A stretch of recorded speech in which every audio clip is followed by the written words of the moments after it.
구약성경 잠언 2장 1절에서 8절까지입니다. 봉독합니다. 내 아들아, 네가 만일 나의 말을 받으며 나의 계명을 네게 간직하며 네 귀를 지혜에 기울이며 내 마음을 명철에 두며 지식을 불러 구하며 명철을 얻으려고 소리를 높이며 은을 구하는 것 같이 그것을 구하며 감추어진 보배를 찾는 것 같이 그것을 찾으면 여호와 경외하기를 깨달으며 하나님을 알게 되리니 대저 여호와는 지혜를 주시며 지식과 명철을 그 입에서 내심이며 그는 정직한 자를 위하여 완전한 지혜를 예비하시며 행실이 온전한 자에게 방패가 되시나니 대저 그는 정의의 길을 보호하시며 그의 성도들의 길을 보존하려 하심이니라. 아멘. 작년이었던 것 같은데요, 한 자매로부터 다급한 전화가 걸려왔습니다. 울먹이는 소리였습니다. 목사님 남편과 늘 신앙적 갈등이 있어 왔는데 최근에는 제사 문제로 부딪힙니다. 제사를 안 지낼 것 같으면 이혼하자고 협박합니다. 제가 어떻게 하면 좋겠습니까? 목사님에게 지혜를 구하고 싶습니다. 목사로서 어떻게 답을 해줘야 됩니까? 결과부터 말씀드리면 그 자매는 지금까지 이혼 없이 잘 지내고 있습니다. 저는 두 마디 말을 해준 것으로 기억합니다. 첫째, 울지 말고 기도해라. 그게 울 일이냐, 기도할 일이지. 두 번째, 제사 드리지 말아라. 이혼도 해주지 말아라. 제사나 이혼은 둘 다 하나님이 기뻐하시지 않는 일이다. 성도는 하나님 기뻐하시는 일을 함으로 성도다. 그리고 하나님이 기뻐하시는 방향으로 마음을 확정하면 하나님이 다 책임지신다. 남편의 의견을 존중하는 것은 아내로서 당연한 매너다. 그러나 그 남편조차도, 예수 모르는 그 남편조차도 하나님의 법도 아래 있게 만드는 것은 아내의 지혜다. 남편, 가정도 잃지 말아야 되고 하나님을 경외하는 믿음의 성도로서의 본분도 지켜야 되고, 그래서 이런 당황스러운 혹은 다급한 상황에서 최선의 선택을 하는 게 지혜의 능력이다. 하나님을 경외하는 것이 지혜의 근본인 줄로 믿습니다. 출애굽기 1장에 보시면 모세가 태어날 즈음입니다. 바로 왕이 유대 남자아이들 태어나면 다 죽이도록 명령했습니다. 바로 왕이, 천하를 다 가진 듯한 바로 왕이 쬐그만 이스라엘 민족에 대해서 두려움을 갖게 된 겁니다. 여러분, 하나님이 없으면 5만 가지가 다 걱정입니다. 두려워해서 숫자가 불어나는 것을 회방한 겁니다. 그런데 시브리 산파, 시브라와 부하라고 하는 두 여인이, 성경은 그렇게 기록합니다. 왕은 아이들, 남자아이 태어나면 죽이라고 했지만 하나님을 두려워하여 아이들을 살렸다. 할렐루야.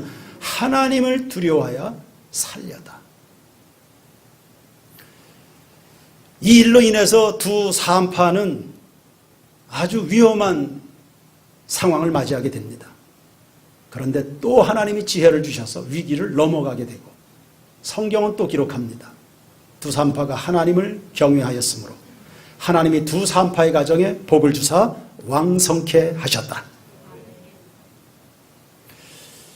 삶의 순간에 최선의 선택을 이끌어내는 것 지혜.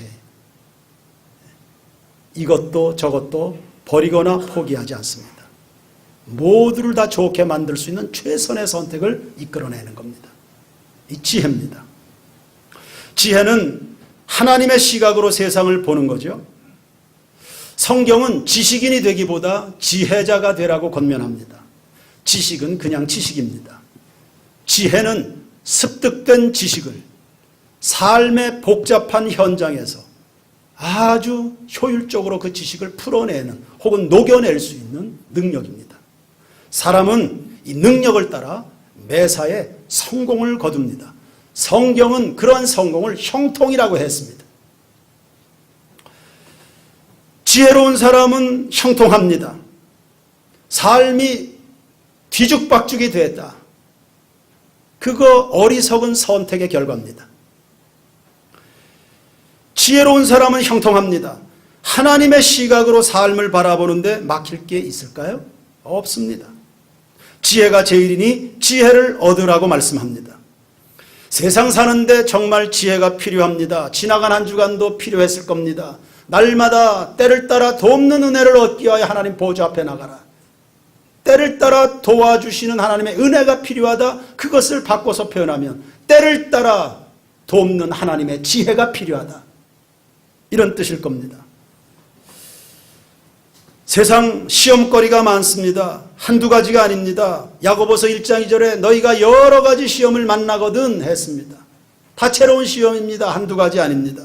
삶을 피곤하게 합니다. 신앙 넘어지게 합니다. 그러한 시험이 끝없이 우리 앞에 다가옵니다만 걱정할 일은 없습니다. 야고보서 1장 12절에 시험을 참는 자는 복이 있다. 시험은 복이 되기 때문에 걱정할 일 아닙니다. 두 번째는요, 야고보서 1장 5절입니다. 우리에게 다양한 시험은 오지만 그 시험을 능히 감당할 수 있을 해결 방법을 하나님이 이미 예비하셨습니다. 그게 바로 지혜입니다. 사람이 어리석어서 문제지 지혜가 있으면 걱정할 게 뭐가 있습니까? 예컨대 예수님의 공생애는 시험으로 가득했습니다. 참 벗어나기 힘든 시험거리였습니다. 한 번은 서기관들이 간음한 여자를 이끌고 와가지고 이 여자 어떻게 하면 좋겠습니까? 율법에는 돌로 치라고 그랬는데 당신은 어떻게 할 겁니까? 예수님이 잠시 침묵하다가 입을 여셨죠. 너희 중에 죄 없는 자가 돌로 쳐라. 그 서기관들은 입을 다물고 예수님은 그 책 잡힐 만한 위기에서 벗어나게 됐고요. 여인은요, 죄책감, 죽음의 공포, 수치 등등에서 다 자유하게 됐습니다. 이런 처리 능력을 지혜라고 합니다. 저 혼자 똑똑해서 저 혼자 잘 먹고 잘 사는 거 그거 지혜 아닙니다. 하나님의 뜻이 드러나고 하나님 영광을 받으셔야 되고 연약한 여인도 살고 나도 위기 극복하고 나를 외면하고 배척했던 사람도 나를 달리 쳐다보게 만들고 주변에 하나님의 선한 영향력이 나타나도록 만드는 처세 능력, 이걸 지혜라고 합니다. 지혜는 하나님이 주시죠. 6절 말씀에 대저 여호와는 지혜를 주신다 했습니다. 이사야 11장 2절에 성령님은 지혜와 총명과 모략과 재능을 주신다 했습니다. 모략이라고 하는 것은 일을 계획하고 도모하는 능력입니다. 재능은 일의 성취, 결과물을 만들어낼 수 있는 능력입니다. 이 지혜에서 나옵니다. 이사야 40장 28절에 하나님은 명철이 한이 없으시다. 그러므로 지혜가 필요한 사람은 하나님께 배우는 겁니다. 지혜는 기도하는 사람에게 말씀을 통해서 주십니다. 6절 말씀을 다시 잘 눈여겨보세요. 대저 여호와는 지혜를 주시며 지식과 명철을 어디에서 내세요? 입에서 내신다. 입에서 내신다. 무슨 뜻이죠? 말씀과 관계 있다는 뜻이에요. 그 지혜로운 사람은 한 손에는 기도가 있습니다. 한 손에는요, 하나님의 말씀이 있습니다. 그래 1절 말씀에 계명을 간직해라. 말씀을 간직해라. 2절에 지혜에 귀를 기울여라.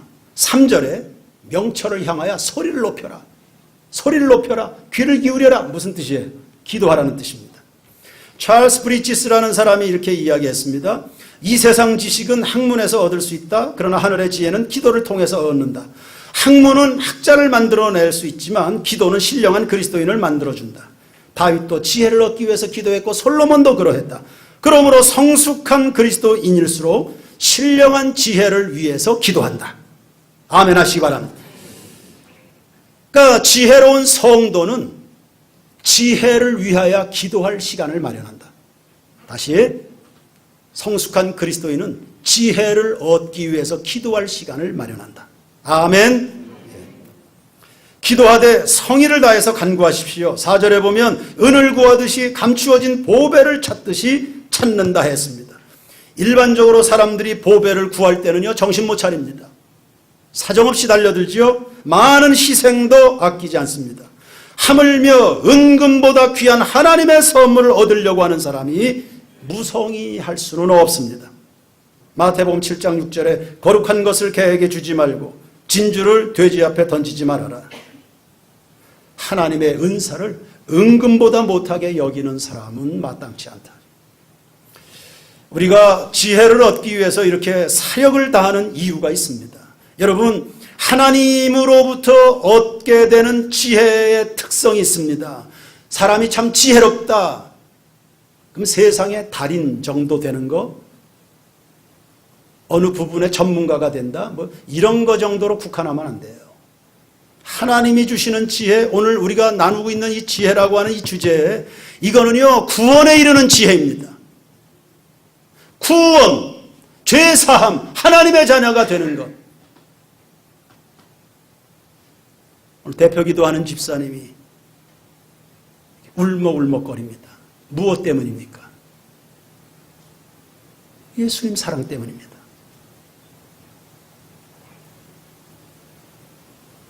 은과 금에 비할 바가 아니죠. 무엇이 여러분을 울먹거립니까? 여러분을 설레게 흥분시키는 게 뭡니까?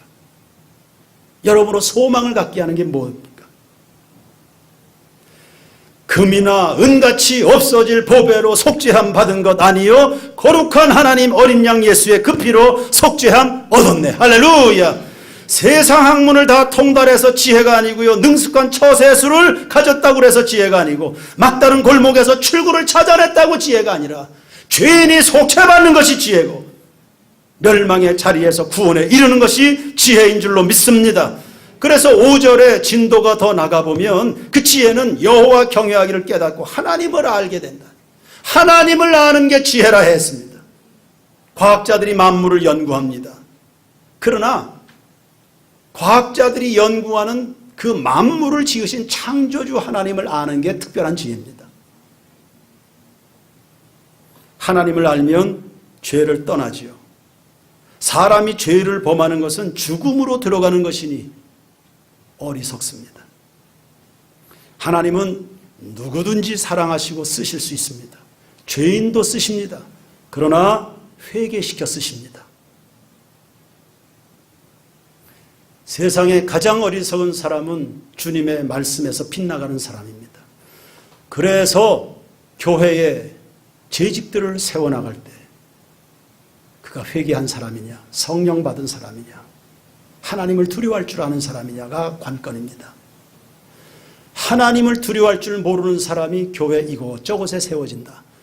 교회 전체를 어리석게 만드는 것이니까요. 요한복음 17장 3절에 하나님을 아는 것이 영생이라 했습니다. 여러분, 영생, 구원에 이르는 지혜, 이거 있어야 돼요, 없어야 돼요? 그러니 지혜는 선택의 문제가 아닙니다. 있어도 그만, 없어도 그만 이런 거 아닙니다. 사력을 다해서 이거는 반드시 소유해야 될 축복이요 은사인 줄로 믿습니다. 현대인들은 과학 만능, 지식 만능, 학벌 만능, 황금 만능 외치지만 하나님은 멸시합니다. 하나님 그렇게 중요하게 생각하지 않습니다. 지혜로운 것 같지만 어리석죠. 우리는 똑똑한 사람을 구하는 거 아니에요. 우리는 지혜로운 사람을 구합니다. 지혜는 성읍을 살리고 민족을 구원하기 때문입니다. 하나님 없는 이 세상, 지혜로운 것 같지만 어리석은 사람들이 살아가는, 그들이 만들어내는 세상의 풍경은 어둡습니다. 그리고 슬픔이 가득합니다. 멸망 직전에 놓여있는 소돔 고모라 같습니다. 반드시 깨우쳐야 될 것 하나님의 지혜입니다. 7절로 진도가 또 나가봅니다. 7절에 보시면 그는 정직한 자를 위하여 완전한 지혜를 예비하신다. 다시 따라서 합시다. 완전한 지혜. 네, 지금 정직 이야기하고 있습니다. 정직한 행실을 말합니다. 이건 말씀에 실천력 있는 열정을 말합니다. 즉 행동하는 믿음을 말하는 거예요. 아는 성경적 지식을 삶에서 용기 있게 결단할 수 있는, 결행할 수 있는 용기를 말하는 겁니다. 마음에 하나님을 향한 경외감이 있는 사람은 정직하게 살아갑니다. 두렵고 떨림으로요. 그래서 하나님을 아는 지혜에서 발전되면 정직한 행실이 나타나게 됩니다. 하나님은 거짓된 자에게 진리를 덮으십니다. 위선자에게 진리를 덮으십니다. 그러나 말씀을 말씀대로 행하는 자에게는 그만큼 지혜의 문을 열어주시는 겁니다. 무디는 순종은 진리를 깨닫게 하는 학교라고 했습니다. 서론에서 소개한 자매의 경우를 생각해 보십시다. 계속 당신 이런 식으로 하면 이혼이야. 이런 말을 들을 때 겁나죠. 마음이 위축됩니다. 그런데 정신 번쩍 차려서 말씀의 원칙을 따라 과감하게 행동했을 때 결국은 그 남편에게도 축복이 되고 가족 모두에게 평안이 온다는 것을 보게 됐다 그러면 그 다음부터 유사한 일들이 벌어지면 어떻게 처신하겠습니까? 그 다음부터 이런저런 삶의 고비가 올 때 이미 한번 하나님의 지혜를 따라 선택해서 좋은 결과를 얻어냈어요. 그 다음부터 어떻게 처신하겠습니까? 계속해서 지혜로운 선택이 나올 겁니다.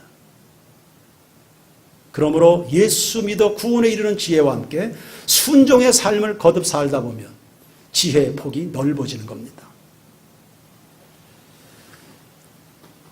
날마다 새벽 묵상 큐티 하십시오. 아이들에게 큐티 하도록 하십시오. 온 교우를 지혜의 샘으로 인도하고 싶은 하나님의 마음이십니다. 새벽 묵상 책 받았는데 어디 박혀있는지도 모르는 성도들은 다시 오늘 나가면서 다시 가져가시기 바랍니다. 그리고 다시 시작하시기 바랍니다.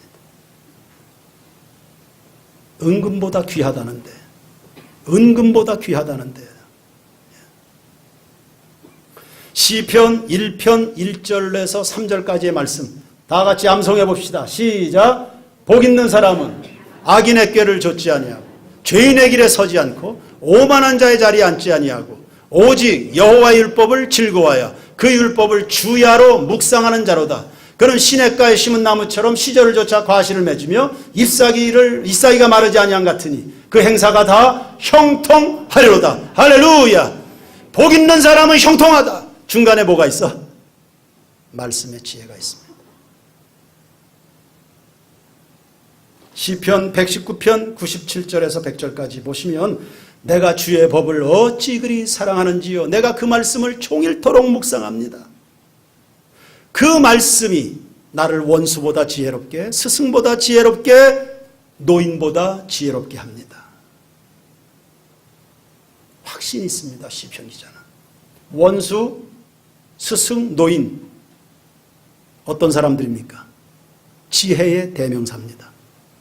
이런 사람들보다 훨씬 지혜롭게 만들어준다. 하나님이 공급하시는 지혜입니다. 다니엘이 동료들보다 10배나 더한 지혜가 있었습니다. 하나님을 아는 지식을 어머니로부터 어려서 배웠습니다. 그리고 그 말씀을 따라 그 혼탁한 정치판에서 하나님의 뜻을 따라서 뜻을 정하여 결행할 수 있는 용기를 가져게 됐을 때 그에게 10배나 대한 지혜문이 열린 겁니다. 이런 은혜가 여러분 가정의 자녀들마다 부어지게 되기를 축원합니다. 넘어가서요 3장 13절 말씀부터 보십시오. 3장 13절입니다. 지혜를 얻은 자와 명철을 얻은 자는 뭐가 있어요? 예, 여러분들은 어떤 게 축복이라고 생각합니까? 14절에 이는 지혜를 얻는 것이 뭐보다 나아요? 은보다 낫고 그 이익은요 정금보다 좋아요. 15절 지혜는 뭐보다 귀해요? 진주 목걸이 한 성도들 있나요? 말씀으로 목걸이 하시기를 축원합니다. 내가 사모하는 모든 것으로도 이에 비교할 수 없도다. 그의 오른손엔 뭐가 있어요? 여러분 다 장수하시길 축원합니다. 우리 장로님 권사님들 다 장수하시길 주의 이름으로 축원합니다. 지혜가 그렇게 만듭니다. 그의 왼손에는 뭐가 있습니까? 저는 우리 세인교회 성도들 꼭 기준이 있는 것은 아니지만 다 가난한 사람 없고요. 다 부귀영화 누리기를 주의 이름으로 축원합니다. 하나님 주고 싶어 하십니다. 그런데 어리석으니까 줄 수가 없는 거예요. 성도 여러분, 어리석으니까 딴짓하니까 줄 수가 없는 거예요. 하나님과 동행해야지. 성경에 분명히 말씀하잖아요. 장수와 부귀를 주신다. 17절에 그 길은 어떤 길이에요? 즐거운 길. 그의 지름길은요. 여러분의 인생길은 즐겁습니까? 여러분의 가정 평안하십니까? 지혜롭게 결정하셔야 된다. 지혜롭게 하나님과 함께 결정해야 된다. 해서 13절에서부터 17절, 18절 다 같이 읽어봅시다. 시작. 지혜는 그 얻은 자에게 생명나무라. 지혜를 가진 자는 복되도다. 할렐루야. 지혜를 가진 사람은요, 삶의 질이 향상됩니다. 무엇을 먹을까 마실까 입을까 여기에 한눈 팔지 마시고 여기에 인생 에너지 뺏기지 마시고요. 지혜를 가지십시오. 지혜를 차지하시기 바랍니다. 날마다 시작된 지혜가 확장되고 증폭되는 이런 은혜가 여러분 모두에게 있기를 축원합니다. 삶의 질이 어떻게 향상됩니까? 19절과 20절 때문입니다. 보세요. 여호와께서는 지혜로 땅에 터를 놓으셨으며 명철로 하늘을 견고히 세우셨고 그의 지식으로 깊은 바다를 갈라지게 하셨으며 공중에서 이슬이 내리게 하셨느니라. 아멘. 19절 20절은 이거 무슨 이야기입니까? 어떤 이야기입니까? 창조 이야기입니다. 하나님이 온 세상을 무엇으로 창조하셨어요? 지혜예요. 말씀의 지혜입니다. 그러니까 하나님의 말씀에는 하나님의 창조력이 담겨 있는 거예요. 무에서 유를 창조해내는 겁니다. 이 창의력의 보고가 하나님의 말씀이에요. 여기 지혜가 쏟아집니다. 당신이 가지고 있는 그 창조한 위대한 창조력을 기도하는 자에게 말씀을 통해서 부어주시는 겁니다. 값없이 그 가치를 알고 있는 성도들에게 부어주십니다. 조상엽이라는 청년이 있는데요. 25살입니다. 발달장애 3급 진단을 받았습니다. 자폐증 환자입니다. 생후 6개월부터 조짐이 보였어요. 이상했어요. 여러 가지 소리나 빛 등 외부 자극에 전혀 반응을 보이지 않는 거예요. 이상하다. 뭔가 이 아이가 이상하다. 병원에 데려갔더니 아이가 장애입니다.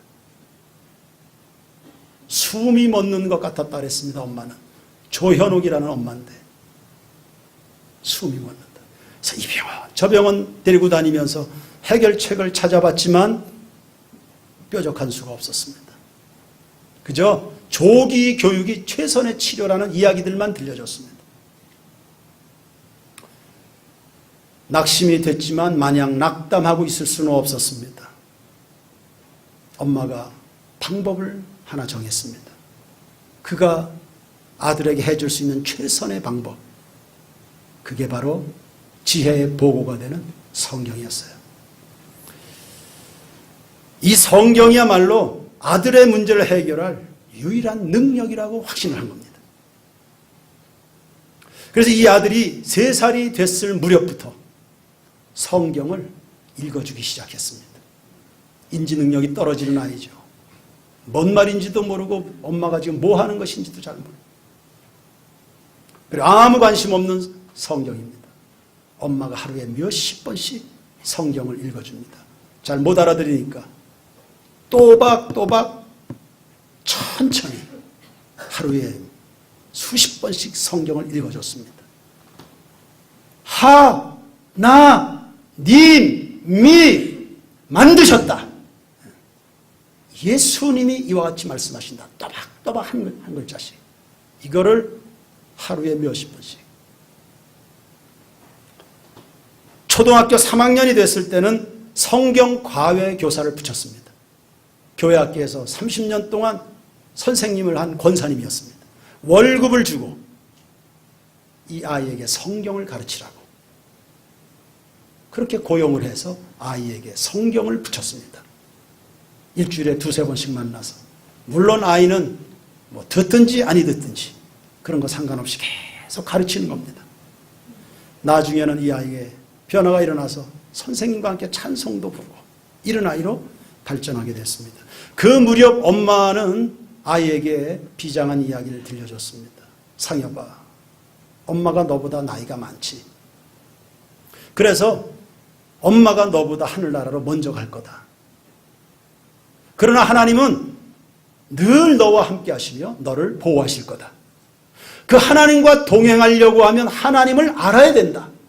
하나님을 알아야 되면 알려고 하면 말씀을 읽어야 돼. 상엽이는 다른 장애 아동들과 마찬가지로 학교에 가서 따돌림 많이 당했습니다. 선생님들하고도 마찰을 많이 빚었습니다. 그런데도 어머니의 믿음의 뒷바라지 덕분에 초중고등학교 잘 졸업하고요. 대학까지도 마쳤습니다. 그가 대학생 때는 연약한 아이인데도 자기 홀몸으로 일본 도쿄에 가서 인턴십 과정을 마쳤습니다. 그리고는 SK 플래닛 대기업에 당당하게 디자이너로 취직하게 됐습니다. 그가 디자인한 텀블러는 조기에 매진될 만큼 인기가 굉장히 많았다고 합니다. 보건복지부에서 올해의 장애인 상을 수상할 만큼 훌륭한 청년으로 자라난 겁니다. 여러분, 하나님의 지혜가 왜 중요합니까? 우리 하나님께 쓰임받아야 되거든요. 여러분, 무슨 생각하십니까? 지금 이 시간에 이 말씀 들으면서 무슨 생각하십니까? 우리는 하나님께 2가지를 받아야 된다 그랬습니다. 첫째, 구원받아야 됩니다. 아멘 하세요? 두 번째는 하나님께 쓰임받아야 됩니다. 상엽이 청년이 하마터면 그저 그런 자폐증 소년으로 아무 인생도 피우지 못하고 사라질 뻔했습니다. 그러나 하나님을 아는 지혜로운 어머니 덕분에 그를 쓰시고 싶어 하시는 하나님의 지혜에 붙들려서요, 몸 건강한 청년들의 못지않는 인생을 살아가고 있습니다. 우리 모든 그리스도인들은 하나님이 공급하시는 이 지혜의 능력 받아야 될 줄로 믿습니다. 형편처지 생각하기 이전에요. 어렵죠, 힘들죠, 괴로울 겁니다. 그럼에도 불구하고 무에서 유를 창조하시는 하나님을 신뢰함으로 기도하는 자에게 모든 것을, 시험을, 환난을 감당케 하시는 지혜를 말씀을 통해서 주심을 믿음으로 여러분의 새 인생 살아가기를 축원합니다. 이사야 60장 20절에는 하나님은 영광의 빛을 주신다 했습니다. 하나님은 우리에게 빛을 주신다. 흑암 가득한 세상입니다. 이사야 60장 전체 내용이 그래요. 시작이 흑암으로 시작됩니다. 1절에서 2절에서. 흑암으로 시작된 이사야 60장. 하나님이 그 가운데서 빛을 주신다. 지혜의 빛입니다. 새인교회 모든 성도들에게 지혜의 빛이, 지혜의 문이, 지혜의 능력이 활짝활짝 열리게 되길 주의 이름으로 축원합니다. 기도하는 자에게 말씀을 통해서 주신다. 구원에 이르게 한다. 삶의 질을 높인다. 우리의 사람을 창의력 있게 만든다. 그래서 나로 말미암아 세상에 새로운 역사를 만들어내도록 나를 쓰시고 싶어 하신다. 주님의 지혜에 붙들려 새 출발하는 여러분 모두가 되길 축원합니다. 지혜로 우리 새인교회 성도들이 직장에 갑니다. 학교에 갑니다. 단구동에 삽니다. 이제 새인교회가 혁신도시로 진출합니다. 거기 하늘의 영광의 빛이 찬란하게 뒤덮여지는 이런 은혜가 있게 되길 주의 이름으로 축원합니다. 찬양드립니다.